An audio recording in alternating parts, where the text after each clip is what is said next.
देवताओं का रुद्र के पास जाकर अपना दुख निवेदन करना, रुद्र द्वारा उन्हें आश्वासन और चित्ररथ को शंखचूड़ के पास भेजना। चित्ररथ के लौटने पर रुद्र का गणों, पुत्रों और भद्रकाली सहित युद्ध के लिए प्रस्थान। उधर शंखचूड़ का सेना सहित पुष्पभद्रा के तट पर पड़ाव डालना तथा दानवराज के दूत और शिव की बातचीत।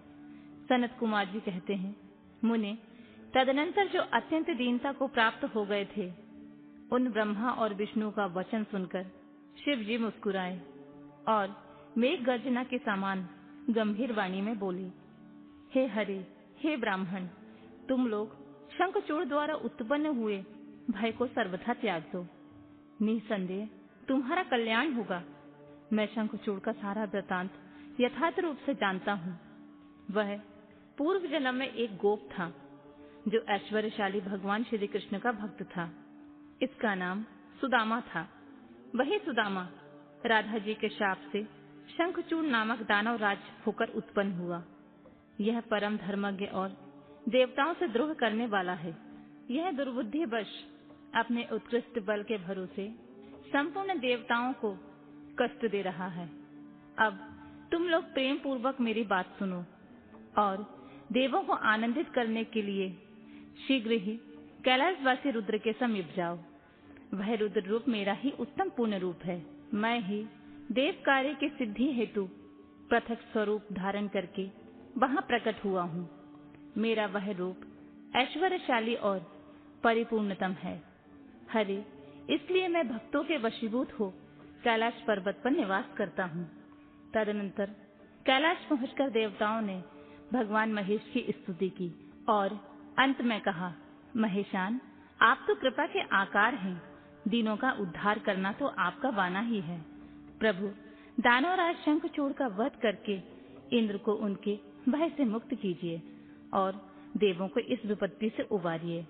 तब भक्त वत्सल शंभु देवताओं की इस प्रार्थना को सुनकर हंसे और मेघ गर्जन की सी गंभीर वाणी में बोले, हे हरे, हे ब्राह्मण, हे देवगण, तुम लोग अपने अपने स्थान को लौट जाओ। मैं निश्चय ही सैनिकों सहित शंखचूड़ का वध कर डालूंगा। इसमें तनिक भी संशय नहीं है। सनत कुमार जी कहते हैं, व्यास जी, महेश्वर की उस अमृतवाणी वचन को सुनकर संपूर्ण देवताओं को परम आनंद प्राप्त हुआ। उस समय उन्होंने समझ लिया कि अब दानव चंद्रचूड़ मरा ही समझो। तब महेश्वर के चरणों में प्रणिपात करके विष्णु बैकुंठ की ओर और ब्रह्मा सत्यलोक को चले गए तथा संपूर्ण देवता भी अपने अपने स्थान को प्रस्थित हुए। इधर उन महारुद्र ने, जो परमेश्वर दुष्टों के लिए काल रूप और सत्पुरुषों की गति हैं, देवताओं की इच्छा से अपने मन में शंखचूड़ का वध करने का निश्चय किया। तब उन्होंने प्रसन्नता पूर्वक अपने प्रेमी गंधर्व राज चित्ररथ को दूत बनाकर शीघ्र ही शंखचूड़ के पास भेजा। चित्ररथ ने वहां जाकर शंखचूड़ को खूब समझाया और कहा, परंतु उसने बिना युद्ध किए देवताओं को राज्य लौटाना स्वीकार नहीं किया और कहा, मैंने ऐसा दृढ़ निश्चय कर लिया है कि महेश्वर के साथ युद्ध किए बिना तो ना मैं राज्य वापस करूंगा और ना अधिकारों को लौटाऊंगा। तो कल्याण करता रुद्र के पास लौट जा और मेरी कही हुई बात यथार्थ रूप से उनसे कह दे। जैसा उचित समझेंगे वे वैसा करेंगे। तो व्यर्थ बकवास मत कर। सनत कुमार जी कहते हैं, मुनि श्रेष्ठ, यूं कहे जाने पर वह शिवदूत पुष्पदंत चित्ररथ अपने स्वामी महेश्वर के पास लौट गया और उसने सारी बातें ठीक ठाक कह दी। तब उस दूत के वचन को सुनकर देवताओं के स्वामी भगवान शंकर को क्रोध आ गया। उन्होंने अपने वीरभद्र आदि गणों से कहा, हे वीरभद्र, हे नंदिन, क्षेत्रपाल, आठों भैरव, मैं आज शीघ्र ही शंखचूड़ का वध करने के लिए निमित्त चलता हूँ। अतः मेरी आज्ञा से मेरे सभी बलशाली गण आयुध होकर लेस होकर तैयार हो जाएं और अभी अभी कुमारों स्वामी कार्तिकेय और गणेश के साथ रथ यात्रा करें। भद्रकाली भी अपनी सेना के साथ युद्ध के लिए प्रस्थान करे। सनत कुमार जी कहते हैं, मुने, ऐसी आज्ञा देकर शिव जी अपनी सेना के साथ चल पड़े। फिर तो सभी वीरगण हर्षमग्न होकर उनके पीछे पीछे चलने लगे। इसी समय संपूर्ण सेनाओं के अध्यक्ष स्कंदन और गणेश भी हर्ष से भरे हुए कवच धारण करके सशस्त्र शिव जी के निकट आ पहुंचे। फिर वीरभद्र, नंदी, महाकाल, सुभद्रक, विशालाक्ष, बाण, पिंगलाक्ष, विकंपन, विरूप, विकृति, मणिभद्र, बाष्कल, कपिल, दीर्घदृष्ट, विकार, ताम्रलोचन, कालांकर, बलिभद्र, कालजिन, कुटीचर, बलोन्मत्त, रणछलाग, दुर्जय और दुर्गम आदि गणनायक जो प्रधान सेनापति थे, शिव जी के साथ चले। उनके गणों की संख्या करोड़ों की थी। 8 भैरव, 11 भयंकर रुद्र, 8 वसु, इंद्र, 12 आदित्य, अग्नि, चंद्रमा, विश्वकर्मा, दोनों अश्विन कुमार, कुबेर, यम, निर्जति, नलकुबर, वायु, वरुण, बुध, मंगल तथा अन्यान ग्रह, पराक्रमी कामदेव, उग्रद्रंष्ट, उग्रदंड, कोरट तथा कोठव आदि ने भी शीघ्र ही महेश्वर का अनुगमन किया। स्वयं महेश्वरी देवी भद्रकाली भी 100 भुजा धारण करके शिव जी के साथ चली। वे उत्तमोत्तम रत्नों से बने हुए विमान पर आरूढ़ थीं।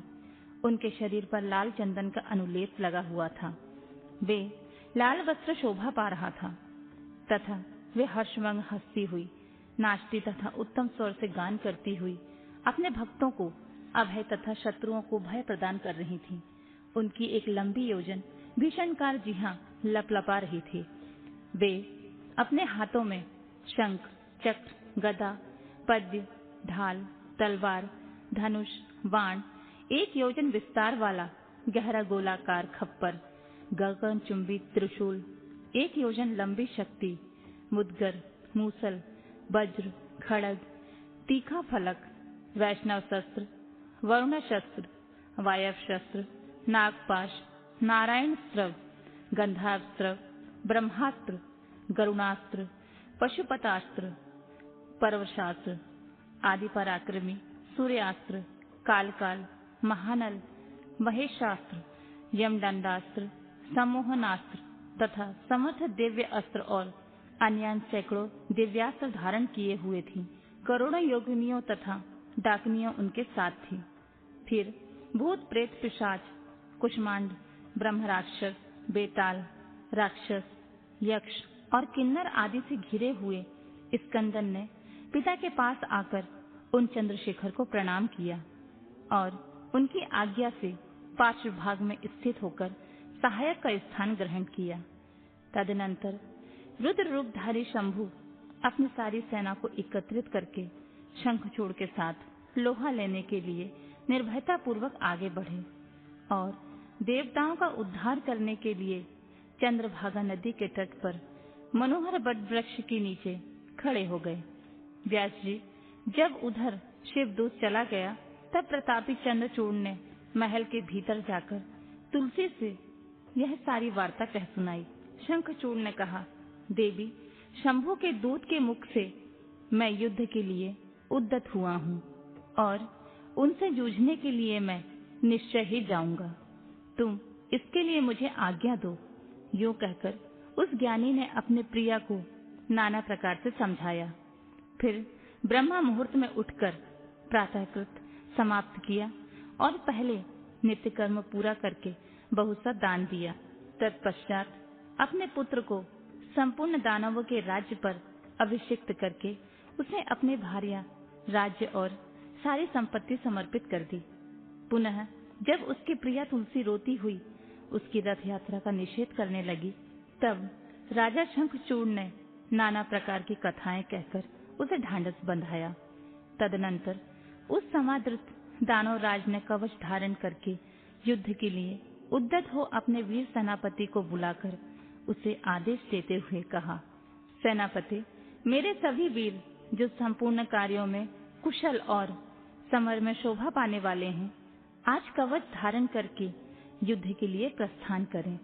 सूरवीर दानवों और दैत्यों की 86 टुकड़ियां तथा बलशाली कंकड़ों की निर्भीक सेनाएं अस्त्र शस्त्र से सुसज्जित होकर नगर के बाहर निकले। करोड़ों प्रकार के पराक्रम प्रकट करने वाले जो असुर के 50 कुल हैं, वे भी देवों के पक्षपाती शंभु से युद्ध करने के लिए प्रस्थित हों। मेरी आज्ञा से ध्रुवों के 100 कुल के भी कवच से विभूषित हो शंभु के साथ लोहा लेने के लिए शीघ्र ही निकले। कालकेयों, मौर्यों, दोहद्रों तथा कालकों को मेरी भी आज्ञा सुना दो। वे रुद्र के साथ संग्राम करने के लिए रण सामग्री से सुसज्जित हो चलें। सनत कुमार जी कहते हैं, मुने सेनापति को यूं आदेश देकर असुरों का राजा महाबली दानवेंद्र शंखचूड़ सहस्त्रों प्रकार की बहुत सी बड़ी सेनाओं से घिरा हुआ नगर से बाहर निकला। उसका सेनापति भी युद्ध शास्त्र में निपुण, महारथी, महान शूरवीर और रणभूमि में रथियों का अग्रगण था। इस प्रकार युद्ध स्थल में वीरों को भयभीत कर देने वाला वह दानव राज 3 लाख अक्षौहिणी सेनाओं पर शासन करता हुआ शिविर से बाहर निकला और उत्तमोत्तम रत्नों द्वारा निर्मित विमान पर आरूढ़ होकर गुरुजनों को आगे करके युद्ध के लिए चल पड़ा। आगे बढ़ने पर वह पुष्पभद्रा नदी के तट पर सिद्ध आश्रम में पहुंचा। वहां एक मनोहर वट वृक्ष विराजमान था। वह सिद्धि क्षेत्र सिद्धों को उत्तम सिद्धि प्रदान करने वाला था। पुष्प क्षेत्र भारत में वह कपिल के नाम तपस्थान कहलाता है। वह भूभाग पश्चिम समुद्र से पूर्व, मलय पर्वत से पश्चिम, श्रीशैल से उत्तर और गंधमादन से दक्षिण था। उसकी चौड़ाई 5 योजन और लंबाई 500 योजन थी।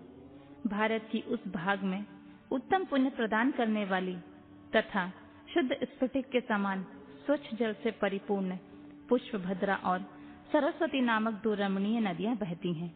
सदा सौभाग्य से संयुक्त रहने वाली लवण सागर की प्रिया भार्या पुष्पभद्रा सरस्वती के साथ हिमालय से निकली हैं और गोमंतक पर्वत को बाएं करके पश्चिम समुद्र में जा मिली हैं। वहां पहुंचकर शंखचूड़ ने शिव जी की सेना को देखा। मुने, उसने पहले शिव जी के पास एक दानवेश्वर को दूत के रूप में भेजा। उसने शिव जी से युद्ध न करने के लिए कहा और शिव जी ने उसे देवताओं को राज्य लौटा देने की बात कही। अंत में महेश्वर ने कहा, दूत, हम किसी का भी पक्ष नहीं लेते, क्योंकि हम तो कभी स्वतंत्र रहते ही नहीं, सदा भक्तों के अधीन रहते हैं और उनकी इच्छा से उन्हीं का कार्य करते रहते हैं। देखो, पूर्व काल में ब्रह्मा की प्रार्थना से पहले प्रलय समुद्र में श्री हरि और दैत्य श्रेष्ठ मधु कैटभ का भी युद्ध हुआ था। पुनः भक्तों के हितकारी उन्हें श्री विष्णु ने देवताओं के प्रार्थना करने पर प्रहलाद के कारण हिरण्यकश्यप का वध किया था। तुमने भी यह सुना होगा कि पहले जो मैंने त्रिपुरों के साथ युद्ध करके उन्हें भस्म कर डाला था, वह भी देवों की प्रार्थना पर ही हुआ था। पूर्व काल में सर्वेश्वरी जगजननी का जो शंभु आदि के साथ युद्ध हुआ था और जिसमें उन्होंने उस दैत्यों का वध कर डाला था, वह भी देवताओं की प्रार्थना करने पर ही घटित हुआ था। वे ही सभी देवगण आज भी ब्रह्मा के शरणापन्न हुए थे। तब वे उन देवताओं और श्री हरि के साथ मेरी शरण में आए थे। दूत, इस प्रकार ब्रह्मा, विष्णु और देवगणों की प्रार्थना के वशीभूत होकर देवों के अधीश्वर होने के कारण मैं भी युद्ध के लिए यहाँ आया हूँ। तुम भी तो महात्मा श्री कृष्ण के श्रेष्ठ पार्षद हो। अब तक जो दैत्य मारे गए हैं, उनमें से कोई भी तुम्हारी समानता नहीं कर सकता। इसलिए राजन, देव कार्य की सिद्धि के लिए तुम्हारे साथ युद्ध करने में मुझे कौन सी बड़ी लज्जा होगी, अर्थात कुछ नहीं, क्योंकि मैं ईश्वर हूँ और देवताओं ने मुझे विनय पूर्वक भेजा है। अतः तुम जाओ और शंखचूड़ से मेरी बात कह दो। जैसा वह उचित समझेगा वैसा करेगा। मुझे तो देवताओं का कार्य करना ही है। यूं कहकर कल्याणकर्ता महेश्वर चुप हो गए। तब शंखचूड़ का वह दूत उठा और उसके पास चल दिया।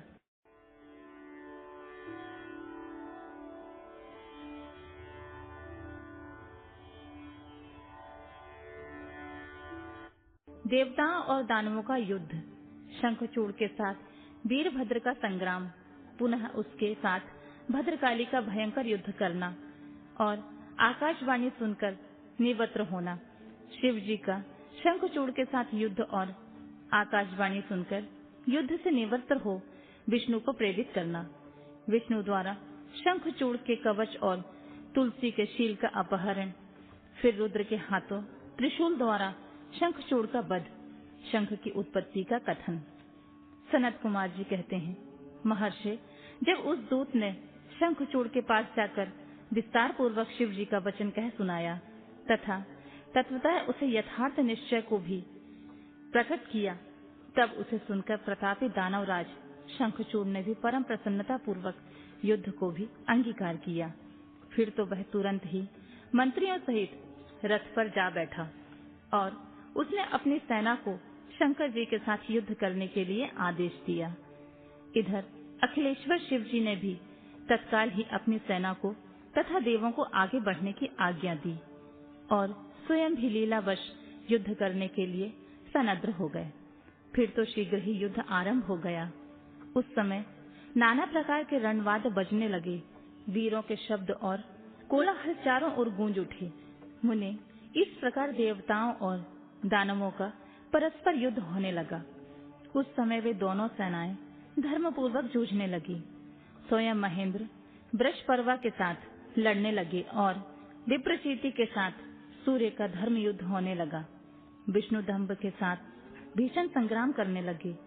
कालासुर से काल, गोकर्ण से अग्नि, कालकेय से कुबेर, मय से विश्वकर्मा, भयंकर से मृत्यु, संहार से यम, कालिंबिक से वरुण, चंचल से वायु, घृतपृष्ठ से बुध, दत्ताक्ष से शनिश्चर, रत्नसार से जयंत, वर्षागणों से वसुगण, दोनों दीप्तिमानों से दोनों अश्विनी कुमार, ध्रुम से नलकूबर, धुरंधर से धर्म, गणकाक्ष से मंगल, शोभाकर से वैश्वानर, पिपट से मम्मत, गोकामुख, चूर्ण, खड़ग, ध्रुम, सनहल, प्रतापी विश्व और पलाश नामक असुरों से 12 आदित्य धर्मपूर्वक लोहा लेने लगे।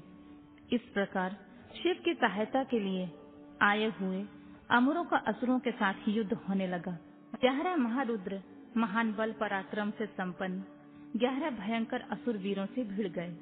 उग्र और चंड आदि के साथ महामणि, राहु के साथ चंद्रमा और शुक्राचार्य के साथ बृहस्पति धर्म युद्ध करने लगे।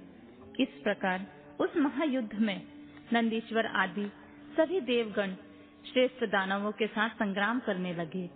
विस्तार भय से उनका पृथक पृथक वर्णन नहीं किया गया है। मुने, उस समय सारी सेनाएं निरंतर युद्ध में व्यस्त थीं और शंभु काले सुत के साथ बट वृक्ष के नीचे विराजमान थे। उधर शंखचूड़ भी रत्न भरणों से विभूषित हो करोड़ों दानवों के साथ रमणीय रत्न सिंहासन पर बैठा हुआ था। फिर देवताओं और असुरों में चिरकाल तक अत्यंत भयानक युद्ध होता रहा।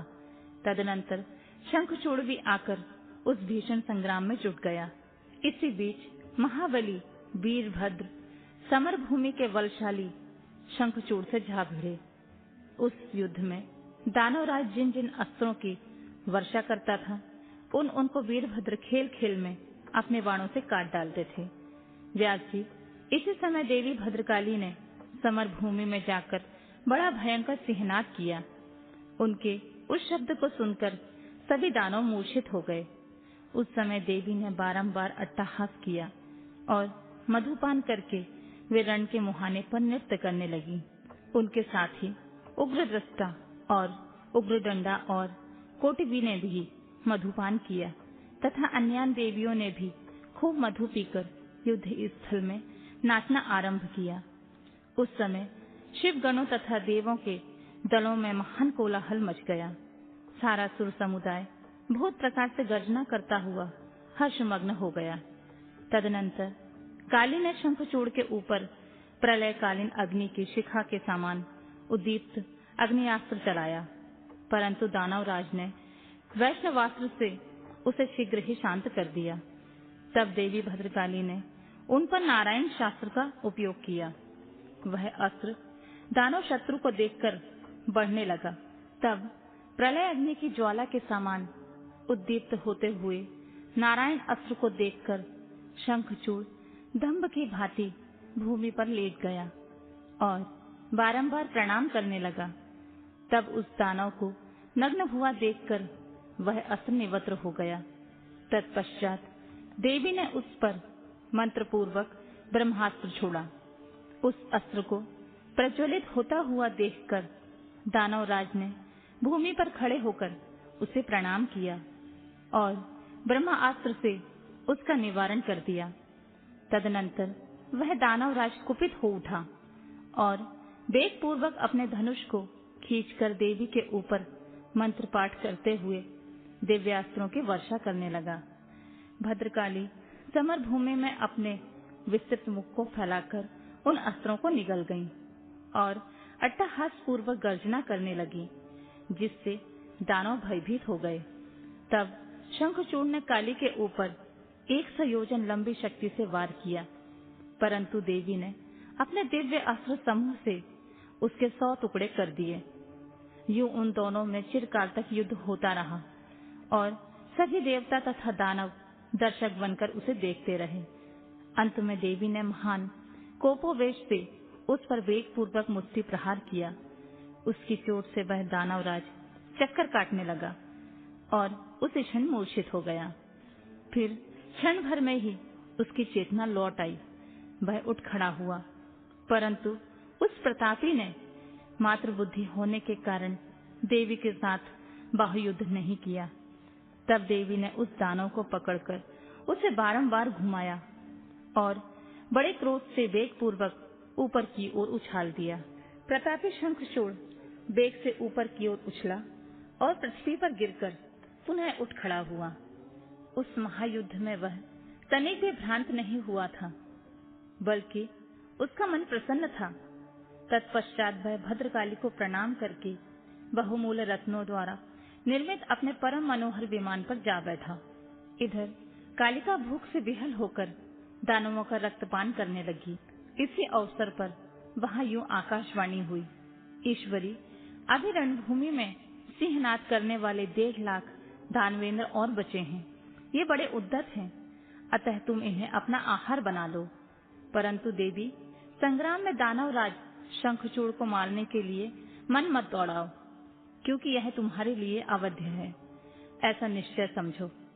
आकाशवाणी द्वारा कहे हुए वचनों को सुनकर देवी भद्रकाली ने बहुत से दानवों का मांस भक्षण करके उनका रक्तपान किया और फिर वे शिव जी के निकट चली गईं।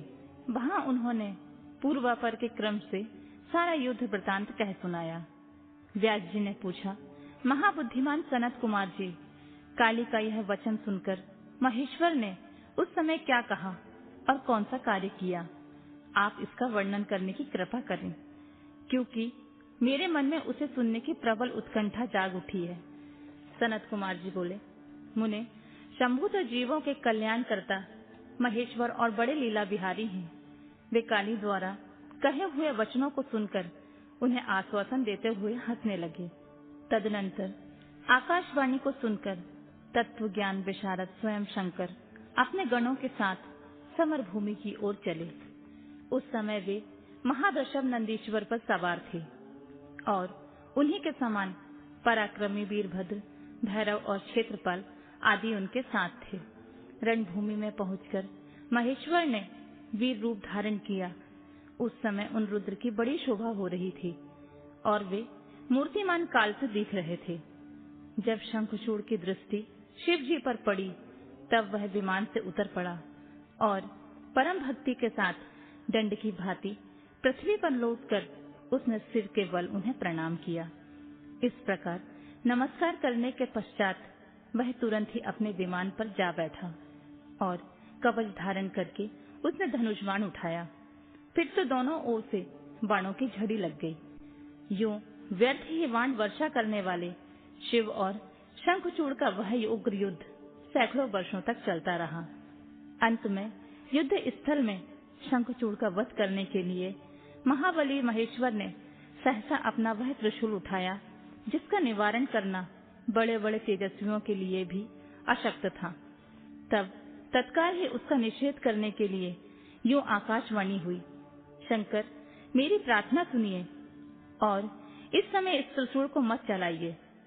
ईश, यद्यपि आप क्षण मात्र में पूरे ब्रह्मांड का विनाश करने में सर्वथा समर्थ हैं, फिर इस अकेले दानव शंखचूड़ की तो बात ही क्या है। तथापि आप स्वामी के द्वारा देव मर्यादा का विनाश नहीं होना चाहिए। महादेव, आप उस देव मर्यादा को सुनिए और उसे सत्य एवं सफल बनाइए।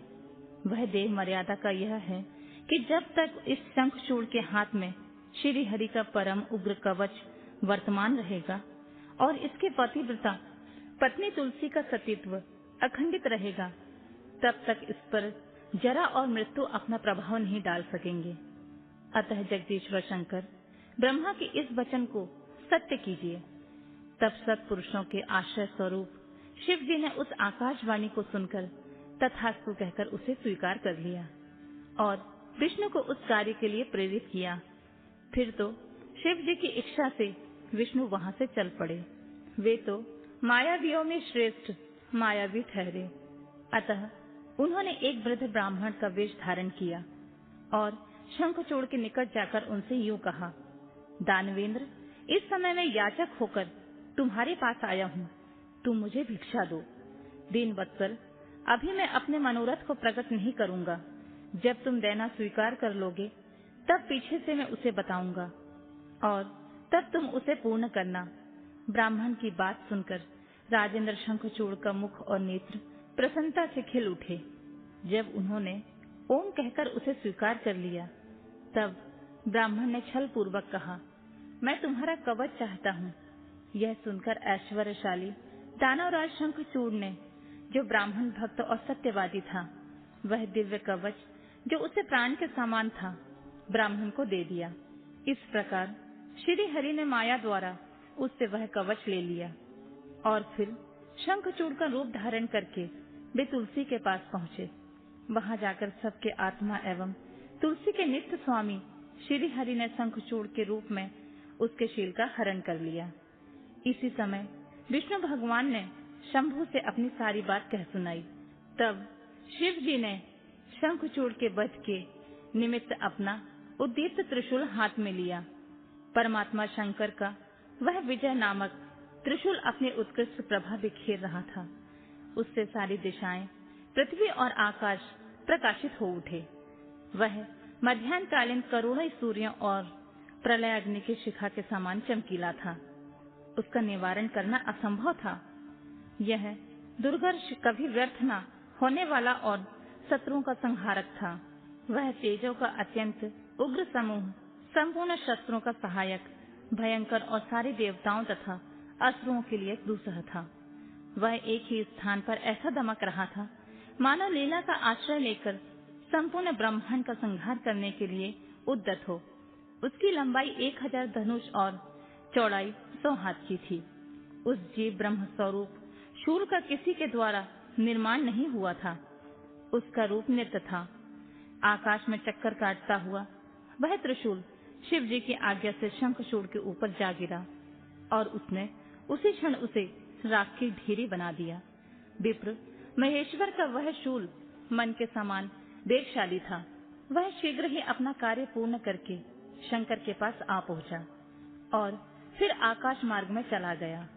उस समय स्वर्ग में दुंदुभियां बजने लगी, गंधर्व और किन्नर गान करने लगे, देवों तथा मुनियों ने स्तुति करना आरंभ किया और अप्सराएं नृत्य करने लगी। शिव जी के ऊपर लगातार पुष्पों की वर्षा होने लगी और ब्रह्मा, विष्णु, इंद्र आदि देवता तथा मुनिगण उनकी प्रशंसा करने लगे। दानवराज शंखचूड़ भी शिव जी की कृपा से शाप मुक्त हो गया और उसे उसके पूर्व श्री कृष्ण पार्षद के रूप में प्राप्ति हो गई। शंखचूड़ की हड्डियों से शंख जाति का प्रादुर्भाव हुआ। जिस शंख का जल शंकर के अतिरिक्त समस्त देवताओं के लिए प्रशस्त माना जाता है, महामुनि श्री हरि और लक्ष्मी को तथा उनके संबंधियों को भी शंख का जल विशेष रूप से अत्यंत प्रिय है, किंतु शिव के लिए नहीं। इस प्रकार शंखचूड़ को मारकर शंकर, उमा, स्कंदन और गणों के साथ प्रसन्नता पूर्वक नंदीश्वर पर सवार होकर वे शिवलोक को चले गए। भगवान विष्णु ने बैकुंठ के लिए प्रस्थान किया और देवगण परमानंद मग्न होकर अपने अपने लोकों को चले गए। उस समय जगत में चारों ओर परम शांति छा गई। सबको निर्विघ्न रूप से सुख मिलने लगा। आकाश निर्मल हो गया और सारी पृथ्वी पर उत्तम उत्तम मंगल कार्य होने लगे। मुनि, इस प्रकार मैंने तुमसे महेश के जिस चरित्र का वर्णन किया है वह आनंददायक, सर्व सुखारी, लक्ष्मीप्रद और संपूर्ण कामनाओं को पूर्ण करने वाला है।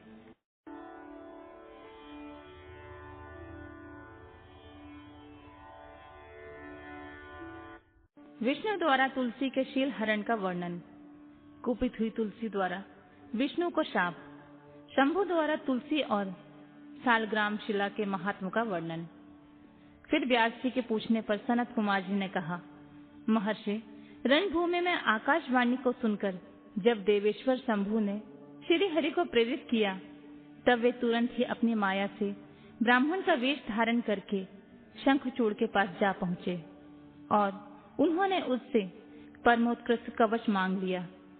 फिर शंखचूड़ का रूप बनाकर वे तुलसी के घर की ओर चले। वहां पहुंचकर उन्होंने तुलसी के महल के द्वार के निकट नगारा बजाया और जय जयकार से सुंदरी तुलसी को अपने आगमन की सूचना दी।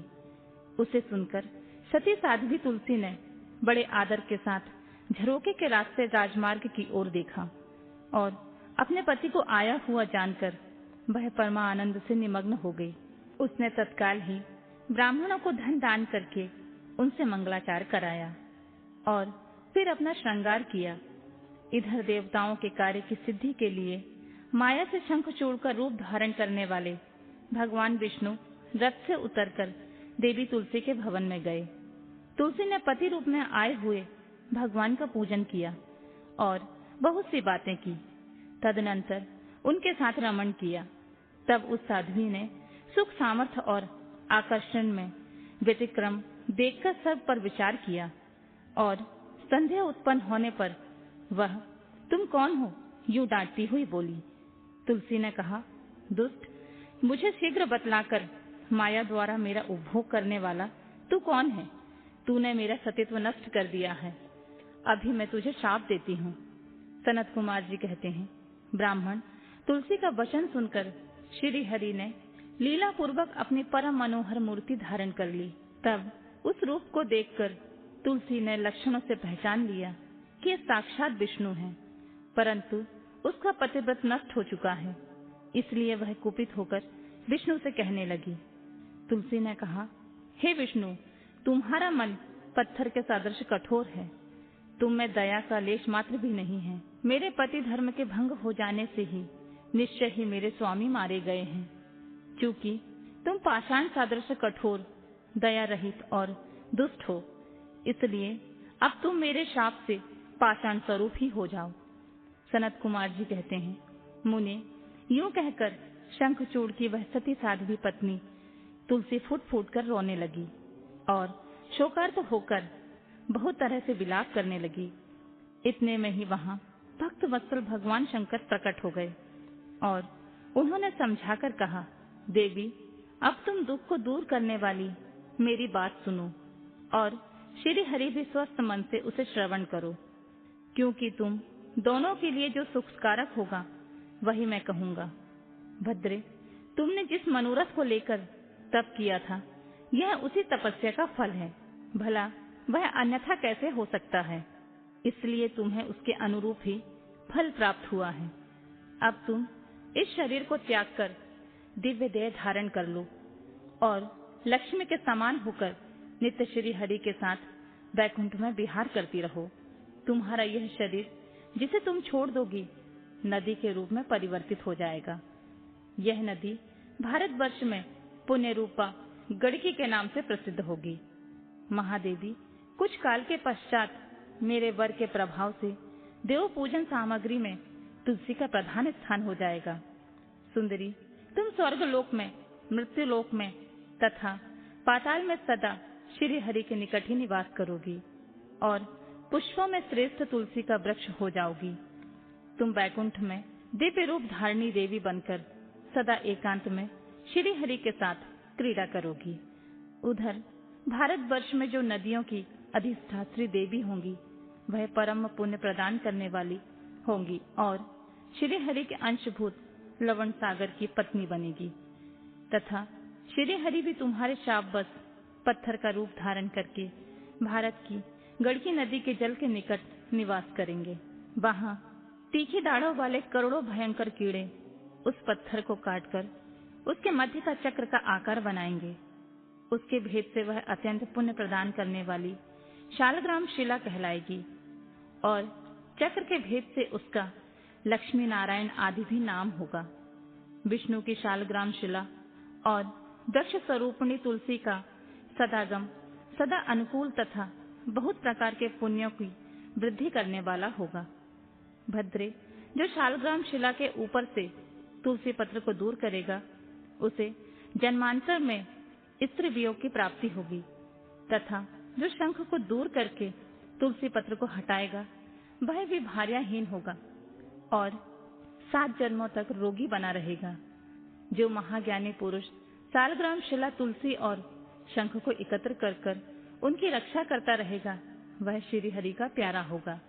सनत कुमार जी कहते हैं, व्यास जी इस प्रकार कहकर शंकर जी ने उस समय शालग्राम शिला और तुलसी के परम पुण्यदायक महात्म का वर्णन किया। तत्पश्चात वे श्री हरि को तथा तुलसी को आनंदित करके अंतर्ध्यान हो गए। इस प्रकार सदा सत्पुरुषों का कल्याण करने वाले शंभु अपने स्थान को चले गए। इधर शंभु का कथन सुनकर तुलसी को बड़ी प्रसन्नता हुई। उसने अपने उस शरीर का परित्याग करके दिव्य रूप धारण कर लिया। तब कमलापति विष्णु उसे साथ ले बैकुंठ चले गए। उसके छोड़े हुए शरीर से गंडकी नदी प्रकट हो गई और भगवान अच्युत भी उसके तट पर मनुष्यों को पुण्य प्रदान करने वाली शिला के रूप में परिणित हो गए। मुने, उसमें कीड़े अनेक प्रकार के छिद्र बनाते रहते हैं। उनमें जो शिलाएं गंडकी के जल में गिरती हैं वे परम पुण्यप्रद होती हैं। जो स्थल पर ही रह जाती हैं उन्हें पिंगला कहा जाता है और वे प्राणियों के लिए संताप कारक होती हैं।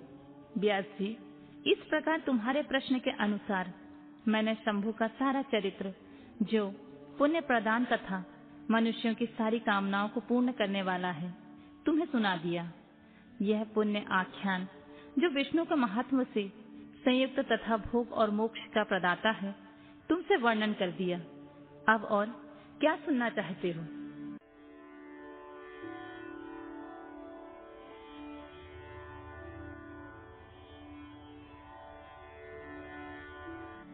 अगला अध्याय। उमा द्वारा शंभु के नेत्र मूंद लिए जाने पर अंधकार में शंभु के पसीने से अंधकासुर की उत्पत्ति, हिरण्याक्ष की पुत्रार्थ तपस्या और शिव का उसे पुत्र रूप में अंधक को देना, हिरण्याक्ष का त्रिलोकी को जीतकर पृथ्वी को रसातल में ले जाना और वराह रूपधारी विष्णु द्वारा उसका वध। सनत कुमार जी कहते हैं, व्यास जी, अब जिस प्रकार अंधकासुर ने परमात्मा शंभु के गणा अध्यक्ष पद को प्राप्त किया था, महेश्वर के उस मंगलमय चरित्र का श्रवण करो। मुनीश्वर, अंधकासुर ने पहले शिव जी के साथ बड़ा घोर संग्राम किया था, परंतु पीछे बारंबार सात्विक भाव से उद्रेक से उसने शंभु को प्रसन्न कर लिया, क्योंकि नाना प्रकार की लीलाएं करने वाले शंभु शरणागत रक्षक तथा परम भक्त वत्सल हैं। उनका महात्मा परम अद्भुत है। व्यास जी ने पूछा, ऐश्वर्यशाली मुनिवर, वह अंधक कौन था और भूतल पर किस वीरवान के कुल में उत्पन्न हुआ था? दैत्यों में प्रधान तथा महामनस्वी उस बलवान अंधक का स्वरूप कैसा था और वह किसका पुत्र था? उसने परम तेजस्वी शंभु की गणा अध्यक्षता को कैसे प्राप्त किया? यदि अंधक गणेश्वर हो गया तब तो वह परम धन्यवाद का पात्र है। सनत कुमार जी ने कहा, मुनि, पूर्व काल की बात है। एक समय भक्तों पर कृपा करने वाले तथा देवताओं के चक्रवर्ती सम्राट भगवान शंकर को विहार करने की इच्छा हुई। तब वे पार्वती और गणों को साथ ले अपने निवास भूत कैलाश पर्वत से चलकर काशीपुरी में आए। वहां उन्होंने उस पुरी को अपनी राजधानी बनाया और भैरव नामक वीर को उसका रक्षक नियुक्त किया। फिर पार्वती के साथ ठहरे हुए वे भक्तजनों को सुख देने वाली अनेक प्रकार की लीलाएं करने लगे।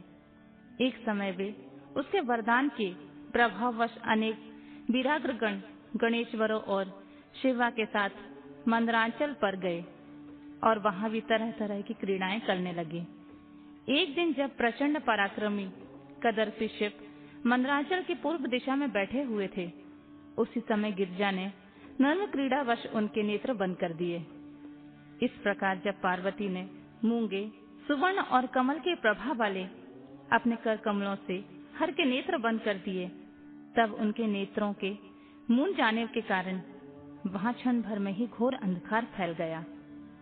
पार्वती के हाथों का महेश्वर के शरीर से स्पर्श होने के कारण शंभु के ललाट में स्थित अग्नि से संतृप्त होकर मद जल प्रकट हो गया और जल की बहुत सी बूंदें टपक पड़ी। तदनंतर उन बूंदों ने एक गर्भ का रूप धारण कर लिया। उसमें एक ऐसा जीव प्रकट हुआ जिसका मुख विकराल था। वह भयंकर, अत्यंत क्रोधी, कृतघ्न, अंधा कुरूप, जटाधारी, काले रंग का, मनुष्यों से भिन्न, बेडोल और सुंदर बालों वाला था। उसके कंठ से घोर घर घर शब्द निकल रहा था। वह कभी गाता, कभी हंसता और कभी रोने लगता था तथा जबड़ों को चाटते हुए वह नाच रहा था। उस अद्भुत दृश्य वाले जीव को प्रकट होने पर शिव जी मुस्कुराकर पार्वती से बोले, प्रिय, मेरे नेत्रों को मूंद कर तुमने ही तो यह कार्य किया है, फिर तुम उससे भय क्यों कर रही हो? शंकर जी के उस वचन को सुनकर गौरी हंस पड़ी और उनके नेत्रों पर से उन्होंने हाथ हटा लिए। फिर तो वहां प्रकाश छा गया, परंतु उस प्राणी का रूप भयंकर ही बना रहा और अंधकार से उत्पन्न होने के कारण उसके नेत्र भी अंधे थे। तब वैसे प्राणी को प्रकट हुआ देखकर गौरी ने महेश्वर से पूछा, भगवान, मुझे सच सच बताइए कि हम लोगों के सामने प्रकट हुआ यह बेडोल प्राणी कौन है? यह तो अत्यंत भयंकर है। किस निमित्त को लेकर किसने इसकी सृष्टि की है और यह किसका पुत्र है? सनत कुमार जी कहते हैं, महर्षि, जब लीला रचने वाली तथा तीनों लोकों की जननी गौरी ने सृष्टिकर्ता की उस अंधे सृष्टि के विषय में यूं प्रश्न किया, तब लीला बिहारी भगवान शंकर अपने प्रिया के उस वचन को सुनकर कुछ मुस्कुराए और इस प्रकार बोले, अद्भुत चरित्र रचने वाली अंबिके, सुनो, जब तुमने मेरे नेत्र मूंद लिए थे, उसी समय यह अद्भुत एवं प्रचंड पराक्रमी प्राणी मेरे पसीने से प्रकट हुआ। इसका नाम है अंधक। तुम ही इसको उत्पन्न करने वाली हो। अतः सखियों सहित तुम्हें करुणा पूर्वक इसके गणों से यथायोग्य रक्षा करते रहना चाहिए। आर्य, इस प्रकार बुद्धि पूर्वक विचार करके ही तुम्हें सब कार्य करने चाहिए। सनत कुमार जी कहते हैं, मुनि, अपने स्वामी के ऐसे वचन सुनकर गौरी का हृदय करुणाद्र हो गया। वे अपनी सखियों सहित अंधक को अपने पुत्र की भांति नाना प्रकार के उपायों द्वारा रक्षा करने लगी। तदनंतर शिशिर ऋतु आने पर दैत्य हिरणाक्ष पुत्र की कामना से उसी वन में आया, क्योंकि उसकी पत्नी ने उसे ज्येष्ठ बंधु की संतान परंपरा को देखकर उसे संतनाथ तपस्या के लिए प्रेरित किया था। वह वहां कश्यप नंदन हिरणाक्ष वन का आश्रय ले पुत्र प्राप्ति के लिए घोर तप करने लगा। उसके मन में महेश्वर के दर्शन करने की इच्छा थी, अतः वह क्रोध आदि दोषों को अपने काबू में कर ठूंठ की भांति निश्चल होकर समाधिस्थ हो गया। द्विजेंद्र, तब जिसकी ध्वजा में वृष का चिन्ह वर्तमान है तथा जो पिनाक धारण करने वाले हैं, वे महेश उसकी तपस्या से पूर्णतः प्रसन्न हो उसे वरदान देने के लिए चले गए और उस स्थान पर पहुंचकर दैत्य प्रवर हिरणाक्ष से बोले, दैत्यनाथ, अब तू अपनी इंद्रियों का विनाश मत कर। किस लिए तूने इस व्रत का आश्रय लिया है? तू अपना मनोरथ तो प्रकट कर। मैं वरदाता शंकर हूँ, अतः तेरी जो अभिलाषा होगी वह सब मैं तुझे प्रदान करूंगा। सनत कुमार जी कहते हैं, महर्षि महेश्वर के उस वचन को सुनकर दैत्यराज हिरण्याक्ष परम प्रसन्न हुआ। उसने गिरीश के चरणों में नमस्कार करके अनेक प्रकार से उनकी स्तुति की। फिर वह अंजलि बांधे सिर झुकाकर कहने लगा, चंद्रभाल, मेरे उत्तम पराक्रम संपन्न तथा दैत्य कुल के अनुरूप कोई पुत्र नहीं है, इसलिए मैंने इस व्रत का अनुष्ठान किया है। देवेश, मुझे परम बलशाली पुत्र दीजिए। सनत कुमार जी कहते हैं, मुने, दैत्यराज के उस वचन को सुनकर कृपालु शंकर प्रसन्न हो गए और उससे बोले, दैत्याधिपते, तेरे भाग्य में तेरे वीर्य से उत्पन्न होने वाला पुत्र तो नहीं लिखा है, किंतु मैं तुझे एक पुत्र देता हूँ। मेरा एक पुत्र है जिसका नाम है अंधक। वह तेरे ही समान पराक्रमी और अजेय है। तू संपूर्ण दुखों को त्याग कर उसी को पुत्र रूप में वरण कर ले और इस प्रकार पुत्र प्राप्त कर ले। सनत कुमार जी कहते हैं, महर्षि उससे यूं कहकर गौरी के साथ विराजमान उन महात्मा भूतनाथ त्रिपुरारी शंकर ने प्रसन्न होकर हिरण्याक्ष को वह पुत्र दे दिया। इस महामनस्वी दैत्य परम प्रसन्न हुआ। उसने अनेकों स्त्रोतों द्वारा रुद्र की पूजा करके प्रदक्षिणा की और फिर वह अपने राज्य को चला गया। गिरीश से पुत्र प्राप्त कर लेने के बाद वह प्रचंड पराक्रमी दैत्य संपूर्ण देवताओं को जीतकर इस पृथ्वी को अपने देश रसातल में उठा ले गया। तब देवताओं, मुनियों और सिद्धों ने अत्यंत पराक्रमी विष्णु की आराधना की। फिर तो भगवान विष्णु सर्वात्मक यज्ञमय विकराल वराह शरीर धारण कर थुनून के अनेकों प्रहारों से पृथ्वी को विदीर्ण करके पाताल लोक में जा घुसे। वहां उन्होंने कभी न टूटने वाले अपनी अगली दाढ़ों से तथा थुनून से सैकड़ों दैत्यों का कचूमर निकालकर अपने वज्र सदृश कठोर पाद प्रहारों से निशाचरों की सेनाओं को मथ डाला। तत्पश्चात अद्भुत एवं प्रचंड तेजस्वी विष्णु ने करोड़ों सूर्यों के समान प्रकाशमान सुदर्शन चक्र से हिरण्याक्ष के प्रज्वलित सिर को काट दिया और दुष्ट दैत्यों को जलाकर भस्म कर दिया। यह देख देवराज इंद्र को बड़ी प्रसन्नता हुई। उन्होंने उस असुर राज्य पर अंधक को अभिषिक्त कर दिया। फिर महात्मा विष्णु को अपनी दाढ़ों द्वारा पाताल लोक से पृथ्वी को लाते हुए देखकर परम प्रसन्न हुए और अपने स्थान पर आकर पूर्ववत स्वर्ग और भूतल की रक्षा करने लगे। इधर 12 रूप धारण करके उत्तम कार्य करने वाले उग्र रूपधारी श्री हरि प्रसन्नचित हुए समस्त देवों, मुनियों और पद योनि ब्रह्मा द्वारा प्रशंसित होकर अपने लोक को चले गए। इस प्रकार 12 रूपधारी विष्णु द्वारा असुर राज हिरण्याक्ष के मारे जाने पर समस्त देव, मुनि और अन्य सभी जीव सुखी हो गए।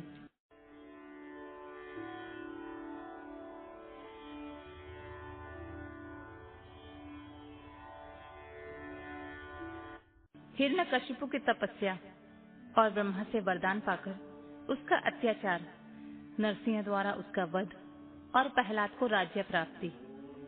सनत कुमार जी कहते हैं, व्यास, इधर वराह रूपी धारी श्री हरि के द्वारा इस प्रकार भाई के मारे जाने पर हिरण्यकशिपु शोक और क्रोध से संतृप्त हो उठा। श्री हरि के साथ वैर करना तो उसे रुचता ही था, अतः उसने संहार प्रेमी वीर असुरों को प्रजा का विनाश करने के लिए आज्ञा दे दी। तब वे संहार प्रिय असुर स्वामी की आज्ञा को सिर चढ़ाकर देवताओं और प्रजाओं का विनाश करने लगे।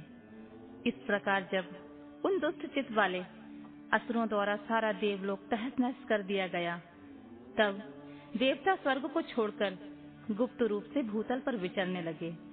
उधर भाई की मृत्यु से दुखी हुए हिरण्यकश्यप ने भाई को जलांजलि देकर उसकी स्त्री आदि को ढांढस बंधाया। तत्पश्चात उस दैत्यराज ने अपने लिए विचार किया कि मैं अजय, अजर और अमर हो जाऊं, मेरा ही एक छत्र साम्राज्य रहे और मेरा प्रतिद्वंदी कोई न रह जाए। यूं धारणा बनाकर वह मंदरांचल पर चला गया और वहां एक गुफा में अत्यंत घोर तपस्या करने लगा। उस समय वह पैर के अंगूठे के बल खड़ा था। उसकी भुजाएं ऊपर की ओर उठी थीं और दृष्टि आकाश की ओर लगी थी। उसकी तपस्या से संतृप्त होकर देवताओं का मुख विकृत हो उठा। वे स्वर्ग को छोड़कर ब्रह्मलोक में जा पहुंचे और उन्होंने ब्रह्मा से अपना दुखड़ा कह सुनाया। व्यास जी उन देवताओं के इस प्रकार कहने पर स्वयंभू ब्रह्मा, भृगु, दक्ष आदि के साथ उस दैत्येश्वर के आश्रम पर गए। तब जिसने अपने तप से संपूर्ण लोकों को संतृप्त कर दिया था, उस हिरण्यकशिप ने वर देने के लिए आए हुए पदयोनिक ब्रह्मा को अपने सामने उपस्थित देखा। उधर पितामह ने उससे कहा, वर मांग। तब जिसकी बुद्धि मोहित नहीं हुई थी, उस असुर ने विधाता की उस मधुर वाणी को सुनकर इस प्रकार कहा, ऐश्वर्यशाली प्रजापति, पितामह, मैं चाहता हूँ कि स्वर्गलोक में, भूतल में, दिन में, रात में, ऊपर अथवा नीचे, कहीं भी शस्त्र, अस्त्र, पाश, वज्र, शुक्ल, वृक्ष, पर्वत, जल, अग्नि के रूप में मेरे शत्रु के प्रहार से देवता, दैत्य, मुनि, सिद्ध, किन्बहुना आप द्वारा रचे हुए जीवों के हाथों मुझे कभी भी मृत्यु का भय न हो। सनत कुमार जी कहते हैं, मुने, हिरण्यकशिपु के वैसे वचन सुनकर पद्योनि ब्रह्मा के मन में दया का भाव जागृत हो उठा। उन्होंने मन ही मन विष्णु को प्रणाम करके उससे कहा, देवेंद्र, मैं तुझ पर प्रसन्न हूँ, अतः तुझे सारी वस्तुएं प्राप्त होंगी। तूने 96,000 वर्षों तक तप किया है। अब तेरी कामना पूर्ण हो चुकी है, अतः तप से विरत होकर उठ और दानवों के राज्य का उपभोग कर। ब्रह्मा की वाणी सुनकर हिरण्यकशिपु का मुख प्रसन्नता से खिल उठा। इस प्रकार जब पितामह ने उसे दानव राज्य पर अभिषिक्त कर दिया, तब वह उन्मत्त हो उठा और त्रिलोकी को नष्ट करने का विचार करने लगा। फिर तो उसने संपूर्ण धर्मों का उच्छेद करके संग्राम में समस्त देवताओं को भी जीत लिया। तब देवता भागकर विष्णु के पास पहुंचे। वहां श्री हरि ने देवताओं और मुनियों की दुख गाथा को सुनकर उन्हें आश्वासन दिया और शीघ्र ही उस दैत्य के वध करने का वचन दिया। तब देवता अपने स्थान को लौट गए। तदनंतर महात्मा विष्णु ने ऐसा रूप धारण किया जो आधा सिंह और आधा मनुष्य का था। वह अत्यंत भयंकर और विकराल दिख रहा था। उसका मुख खूब फैला हुआ था, नासिका बड़ी सुंदर थी और नख तीखे थे। गर्दन पर सटाएं लहरा रही थीं। दाढ़े ही आयुध थे। उसमें करोड़ों सूर्यों के समान प्रभा छिटक रही थी और उसका प्रभाव प्रलयकालीन अग्नि के समान सादृश था। अधिक कहाँ तक कहा जाए, वह रूप जगन्मय था। इसी रूप से वे भगवान भास्कर के अस्ताचल की शरण लेने पर असुरों की नगरी में प्रविष्ट हुए। उन अतुल प्रभावशाली नरसिंह को देखकर सभी दैत्य एक साथ उन पर टूट पड़े। तब उन अद्भुत पराक्रमी नरसिंह ने महाबली दैत्यों के साथ युद्ध करके बहुतों को मार डाला और बहुतों को पकड़कर तोड़ मरोड़ भी दिया। फिर वे उस नगर में घूमने लगे। तब उन सर्वमय सिंह को देखकर दैत्यराज के पुत्र प्रहलाद ने राजा से कहा, यह मृगेंद्र तो जन्मय दिख रहा है, यहाँ किस लिए आया है?